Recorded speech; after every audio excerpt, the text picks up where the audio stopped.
Welcome back, viewers, to the latest researches and news. Today we have latest developments across the conflict zone. Firstly, about defections from Ethiopian government-affiliated forces are continuing. Secondly, about latest updates from Afar Tigray border. Let us begin with what is being reported about the movement of fighters away from Ethiopian government-affiliated forces. Two separate incidents are being reported.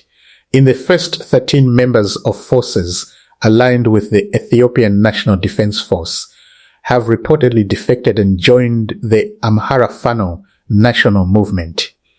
According to these reports, the defecting fighters brought their group-issued firearms with them when they crossed.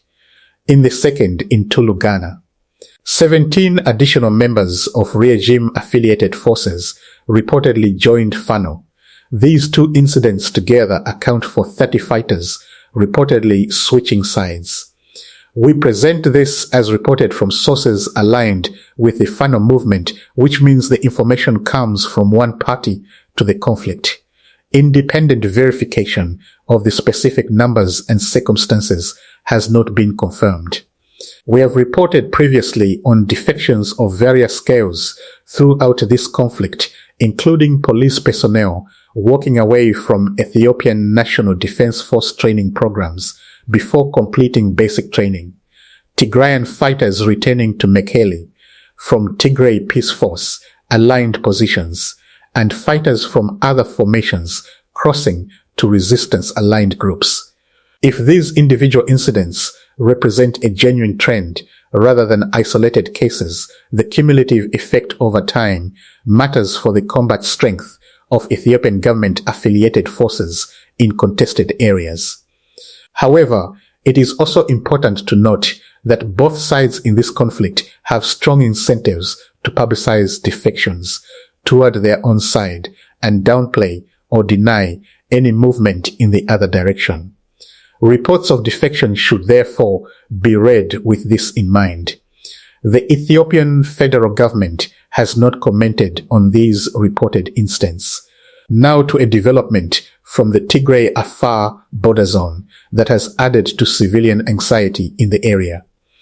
Gunfire has been reported in a mountainous area near Mekelle, a district situated close to the boundary between southern Tigray and the Afar region. We reported a few days ago on a limited clash in this same area between the Tigray Peace Force and Tigray Defense Forces elements.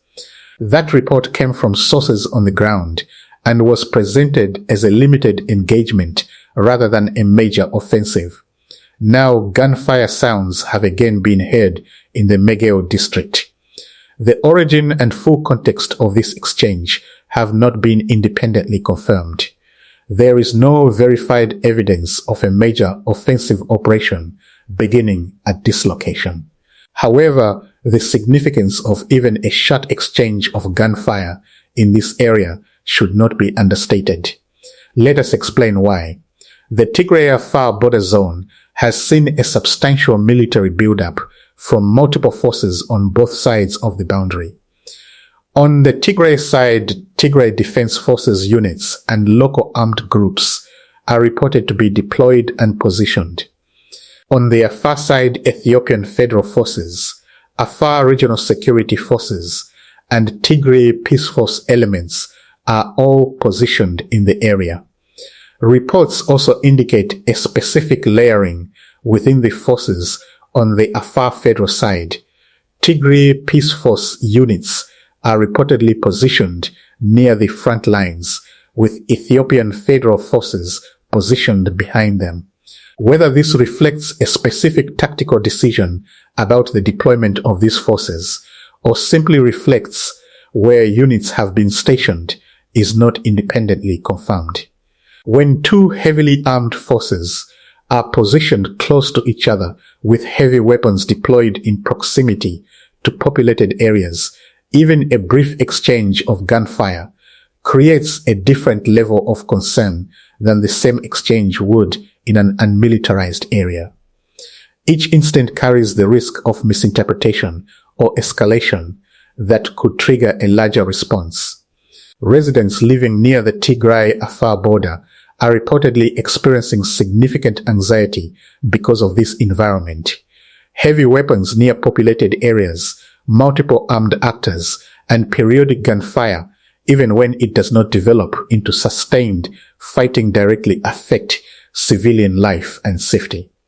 For now, no major confirmed offensive has begun in the Mego district, but the situation is described by ground sources as tense and unpredictable. And now to a potentially significant development from Sudan's ongoing civil war. Reports from multiple Arab media outlets state that 270 Rapid Support Forces fighters have switched sides and joined the Sudanese armed forces. Among those who reportedly made this transition are 27 commanders, a number that matters because commanders carry with them knowledge of the force they left, its tactics, its positions, and its leadership. Additionally, 37 military vehicles reportedly came with the defecting fighters. Arab media coverage has characterized this development as significant enough that it could contribute to shortening the Sudan war. The reasoning behind this characterization is that mass defections of this scale, particularly when they include senior figures, can accelerate the erosion of a fighting force's cohesion and morale among those who remain. This should be assessed carefully. The Sudan civil war has been ongoing since April 2023, more than 3 years, and has produced enormous displacement and humanitarian catastrophe. Single defection events, however large, do not typically end conflicts by themselves. The Sudanese armed forces would be likely to present this development positively in their public communications, and the Rapid Support Forces would be likely to minimize it. Independent assessment of whether this particular defection significantly changes the military balance requires more information than is currently available. What can be observed, if accurate, a defection of this scale is a meaningful operational loss for the Rapid Support Forces, both in personnel and in the vehicles and knowledge that left with them. Whether it represents a strategic turning point or a significant but ultimately recoverable setback will be clearer in the coming weeks based on Rapid Support Forces' operational activity in the affected area. Today, 3 developments share a common thread: forces changing sides and the instability that surrounds the front lines on multiple conflict zones simultaneously. In Ethiopia, 30 fighters from government-affiliated forces have reportedly joined Fano in 2 separate incidents. The Ethiopian government has not commented. The figures are from Fano-aligned sources and carry the caveats that reports from one party to a conflict always carry.